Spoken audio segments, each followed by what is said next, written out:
ঝাড়গ্রাম জেলায় বিভিন্ন অঞ্চলে আজ আকাশ রৌদ্রোজ্জ্বল, বৃষ্টির সম্ভাবনা নেই।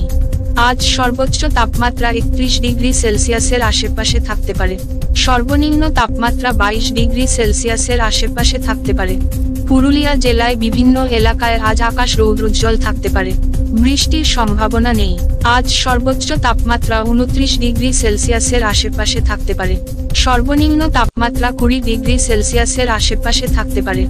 পশ্চিম মেদিনীপুর জেলায় বিভিন্ন এলাকায় আজ আকাশ রৌদ্রোজ্জ্বল থাকতে পারে, বৃষ্টির সম্ভাবনা নেই। আজ সর্বোচ্চ তাপমাত্রা 31 ডিগ্রি সেলসিয়াসের আশেপাশে থাকতে পারে, সর্বনিম্ন তাপমাত্রা 22 ডিগ্রি সেলসিয়াসের আশেপাশে থাকতে পারে।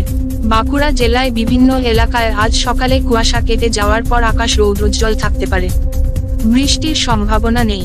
আজ সর্বোচ্চ তাপমাত্রা 32 ডিগ্রি সেলসিয়াসের আশেপাশে থাকতে পারে, সর্বনিম্ন তাপমাত্রা 21 ডিগ্রি সেলসিয়াসের আশেপাশে থাকতে পারে। ব্যুরো রিপোর্ট, জেলার বার্তা।